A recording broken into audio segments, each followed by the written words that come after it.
The poppy flower has become a symbol of remembrance because of its association with the Western Front during World War I, where it grew as a wild flower in the devastated landscape of the trench warfare.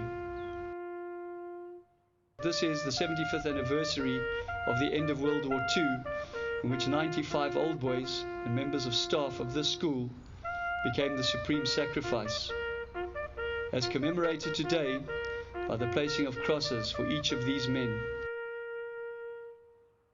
During World War II, a total of 334,000 men and women volunteered for service, most of them seeing service outside of this country. 11,023 died during the course of the war.